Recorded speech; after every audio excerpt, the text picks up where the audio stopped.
Hey guys, thanks for hanging out. This is BynX Plays Neon Abyss. This is going to be a first impressions video.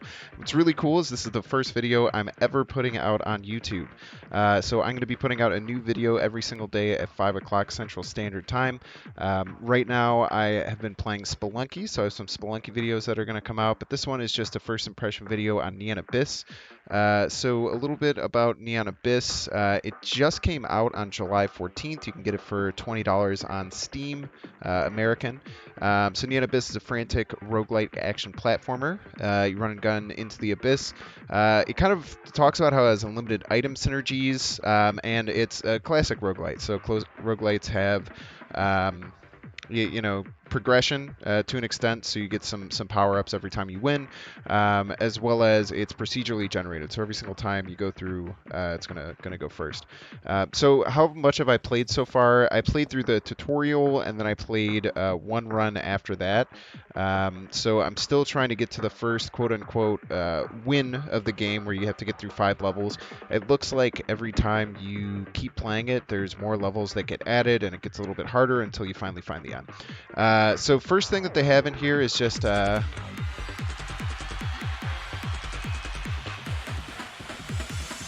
big fan of that. Just let you dance to a DJ right at the beginning in the Neon Abyss bar. But let's carry on here. There's a couple other mechanics here. You'll see input a seed and pray. I don't know what pray does yet. Input a seed will let you put in a seed. And actually, I have a seed showing, so you can use the seed on the bottom right to kind of follow along. So what is Neon Abyss, and what do I think about it so far? So other games you can compare it to would be Enter the Gungeon. So Enter the Gungeon came out 2 years ago, I believe. It's another roguelite that's kind of the run and gun type style, but that one's a top-down. This one is an action platformer, so it's 2D and you have to go up and down and jump. The other game it really reminds me of in a lot of ways, and I'll show one like right here. You see how I just sliced him when he got close. A lot of Metal Slug vibes. I was actually a huge fan of Metal Slug in arcades when I was a kid. I would always play them. And this game, a lot of how it does things really reminds me of Metal Slug. But it's in, a roguelite format. So what are some aspects of the game? So obviously you have your gun that you can shoot. In the top left you can see your hearts and then crystals. Crystals are kind of like a type of energy that you can use to unlock certain doors or utilize active items. And then in the bottom left you'll see keys and money. Money obviously used to buy things, keys used to open lock doors, and then your bombs. So that's the basics of what you're looking at and have here. You collect different items. The items stack on top of each other and give you different unique bonuses or new things that you can do. For instance, you'll get ones that give you a double jump. They'll give you damage increases to your weapons. Sometimes they'll upgrade weapons. Just give you kind of just some other like passive abilities and ways to get better and play the game. Other aspects of it, and we'll start to come across these soon, are these eggs that you can get. So you can kind of have familiars that you gather throughout the run. So right here, it's 3 crystals to get into this challenge room, so I'm going to utilize that. These challenge rooms are pretty tough. You get a few waves of enemies, and then you get a nice reward at the end after you complete it. So this is one of the main rooms. Otherwise, you'll just get other random rooms where you fight enemies. There's shops. There's item rooms that have kind of an Illuminati symbol as the way that you get in. But what do I think so far? So as far as roguelites go, the reason I picked this up is because it's something that's new and fresh and just came out, and also one of my favorite streamers, Dan Giesling, was playing it, as well as Northernline was playing it a little bit, and it just kind of caught my eye. It looks like a lot of fun, so I figured I'd jump in and give it a try. It seems pretty tough so far. It is a game where you get a lot of items, and there's seems to be some RNG just kind of involved in how strong your runs are, because sometimes it looks like you just get some items that work really well with each other, and you feel almost invincible, and sometimes you have hard times killing even the smallest amount of enemies. So I feel pretty weak right now. So hopefully we'll get some items or maybe a better gun than the default one as we move along here. Overall, it seems pretty difficult. The bosses especially are pretty tough, especially when you're facing them blind and you don't have any idea what their attack patterns are going to be. So there will be a few bosses that I face ideally on this run that I've seen before and a few that are brand new, so hopefully we can kind of take them in stride. So the boss fights have been pretty tough, and there's also just kind of some annoying enemies. So there are enemies that'll teleport right on top of you, and sometimes they'll kind of take some health from you when you least expect it. They'll jump in front of you when you're trying to shoot something, and then maybe they both get to you and give you a hit. So things like that can be a little bit tough. Well,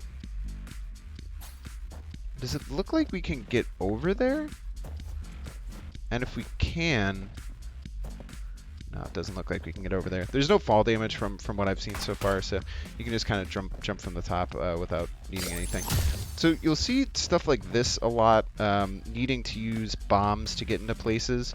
One way they get around that is you can have kind of an explosive weapon, and then you don't need bombs. That seems really overpowered at the time being because bombs seem hard to find enough of from what I've seen. Every time you get an item, they kind of give you a rundown of it, but we can jump in here. While in this room, each time you pick something up, your weapon damage is cool. So the more we pick up in a room, the stronger that we get. That seems good. There's even some bosses that'll shoot out a bunch of items and coins and stuff that you can get. So we'll see if we run into any of those. 2 crystals. We'll open this for 2 crystals. Get our hearts back and get those 2 crystals back. So that was a great trade. So one other thing we'll note, you can see in the bottom right-hand corner here, there's a purple bar or a red bar that will fill up. So if you've ever played a game called The Binding of Isaac, it's a pretty popular roguelite. There's things called angel and devil deals in that. So with devil deals, you get a really strong item, but you actually have to sacrifice a heart container for it. And then angel rooms just kind of reward you with pretty strong items. Maybe not as strong as devil items, but you get them for free. The way it works in this game, I have never gotten an angel deal, or I don't believe seen anyone get an angel deal, so I can't necessarily talk about that. We'll make that a goal of this run to try and not take any hits and use our crystals to get those devil deal doors and chests when they, or the angel deal doors and chests when they come in. So essentially, after you finish a fight, if you flawless it, you get more of your purple juice, and every time you take a hit, you get more towards the red side. And also those purple ones where you spend the crystals, you can get that to go more towards the angel side, or if you shoot it, you can then sacrifice life to either open up that chest or open up whatever it is, and move more towards the devil side. And then once they fill up, then you can teleport over them. This boss I really don't like, especially with limited damage that we have. It's that attack. I don't know why, but I can't stop it. It seems really easy, and maybe it is. Maybe I just need to stop overthinking it. Just kind of stay frosty and stay right under him here and just keep shooting him. Okay, that's pretty bad. We're at half health here. That's what's gonna hit me. And we're just staying in there, staying in the pocket. This is scary. Oh, okay, all right. So we have 1 hit left, and then we're gonna die. So let's just not let that happen. Okay. All right. So we're about 8 minutes in. Didn't really get to see any of the egg stuff or anything like that. So we'll just kind of jump along. Lost to the first boss. Yeah, definitely don't buy this game. It's terrible. You can't even beat the first boss. But let's just press on here. So break it out a little bit. Get a little.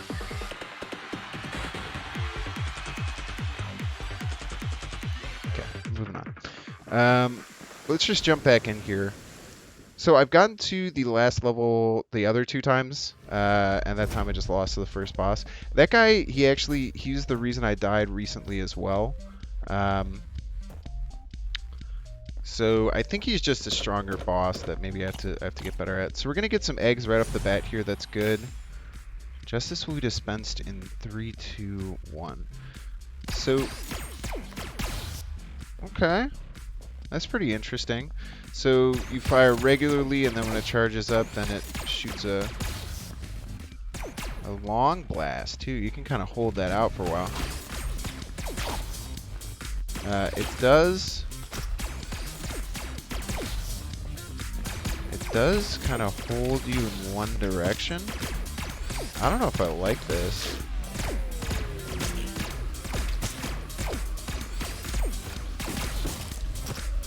It doesn't even seem that strong. That's kind of interesting. So we might just jump back and grab our other gun here because this might be good, but I just can't even wield it right.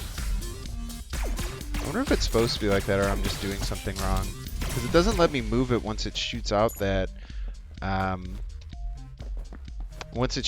beam. It doesn't let me move it in any direction, which seems a little bit weird to me. But we'll just kind of carry on here and use it for the time being. I'm gonna be honest. I just really don't like. I mean, maybe I'll give it a couple more rooms because that one where everyone was kind of jumping around. So let's make sure we're trying to use our angel deal stuff and get some of those. Just gotta not take damage, which is a lot. When you're bad at video games, it's pretty tough to do. So what are some things that have annoyed me in this game? The resource management seems iffy. There are some runs where I just feel like I can't get a key to save my life, and some runs where I can't find a bomb to save my life. And then I always feel like I have too many crystals, but maybe that's because I don't get too many active items. So let's get the space spanner here. Each time you kill an enemy with melee damage, there's a chance to get a key. Okay, can't complain there. I feel like I always have like too many crystals, which is just weird. And I never have enough bombs or keys. And then there's also the fact that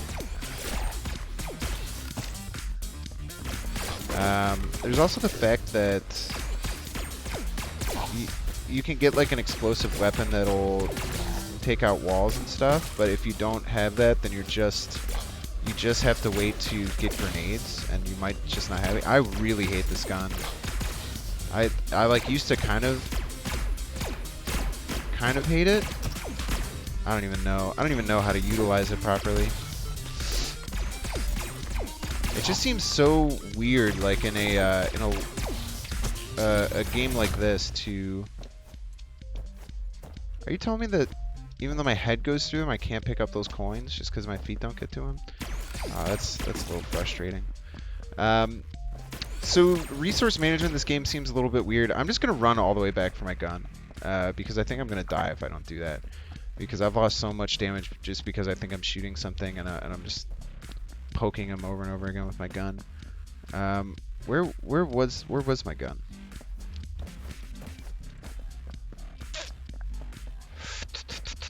Let's just haul back here. Try and get back to where my gun was.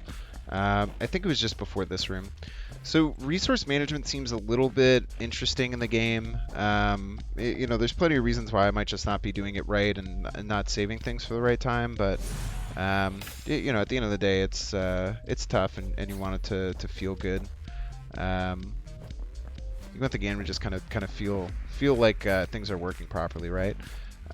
What else am I not a huge fan of in the game?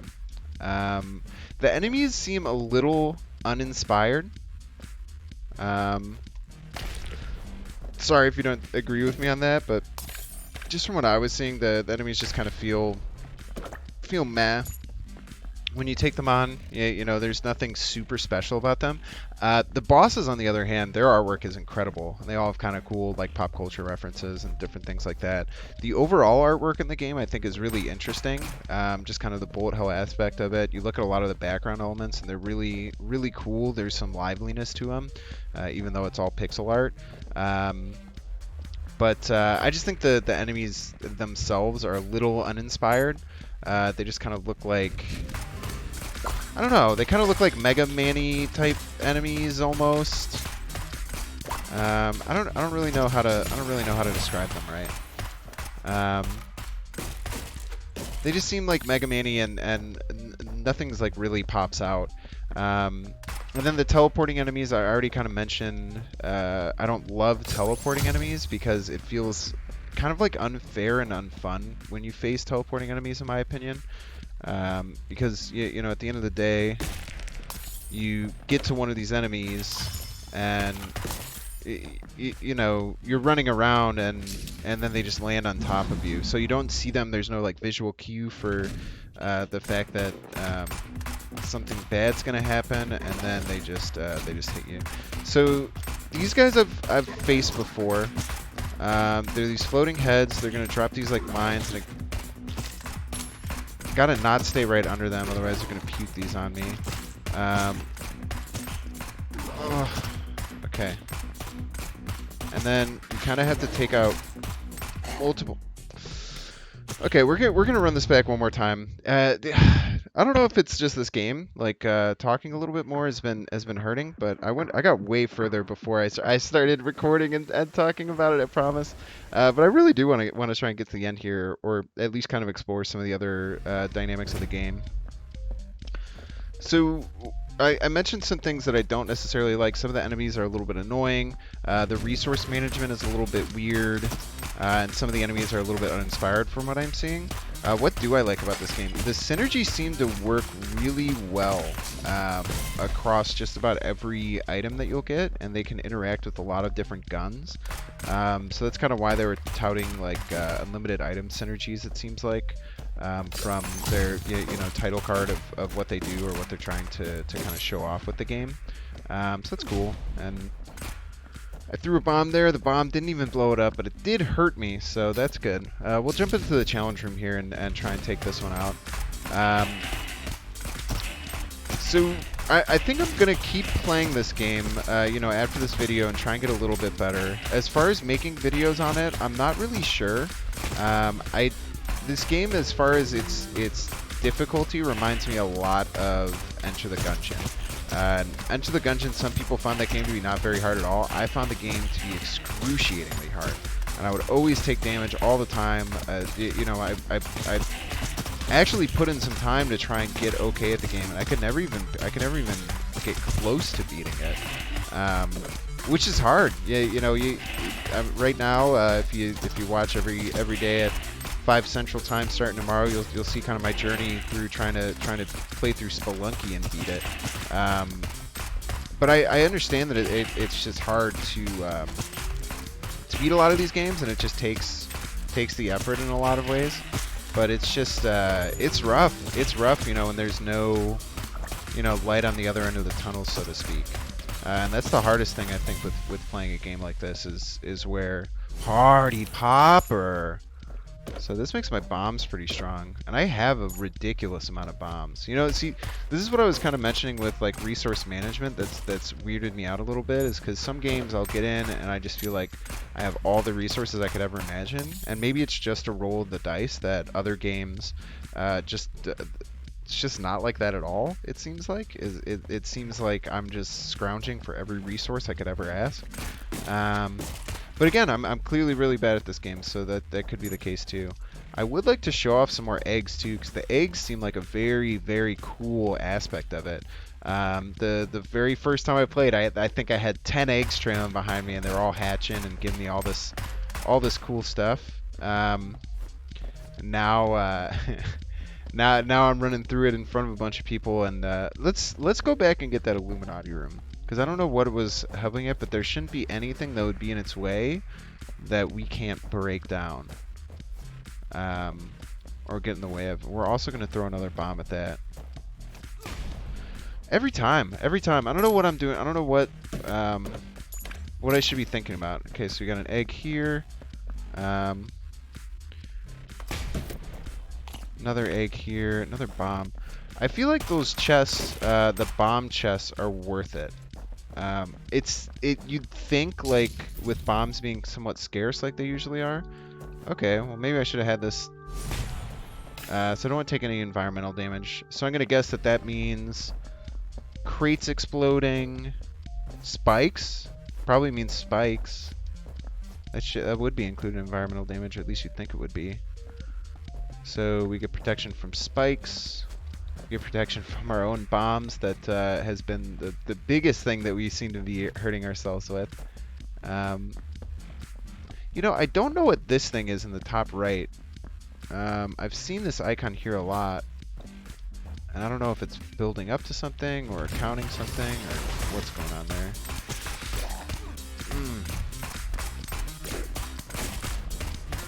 Okay, so let's just stay on top of these guys here. Don't let them affect us too much. Maybe I need to keep my cursor a little closer. I feel like I let it get pretty far off screen, and maybe that's hurting my aim. We'll see. Um, what's most maybe enjoyable about this game is the music, in my opinion. So I like electronic music. I guess it might not be everyone's cup of tea, but it's kind of like got a very clubby, um, clubby type of vibe to the music, and kind of mixed with chip tunes too. Um, what else is really cool is if you've ever played, there's a couple games. One is called Crypt of the Necrodancer, and one is called um, Cadence of Hyrule. So they actually made like a Zelda version of it that came out on the Switch. But Crypt of the Necrodancer has been along for a really long time. Pretty well respected roguelite. They have dynamic music, so you'll notice like it seems like it's kind of the same track that's playing, but it kind of jumps up a level and fills out and gets more exciting as I'm fighting enemies. So there's kind of like that dynamic aspect to the music, which I think is really engaging. You kind of start to see when shit's hitting the fan, so to speak. And it can be a pretty exciting experience, in my opinion. Now, what I see over here is a secret room. I think that's the first one I've found.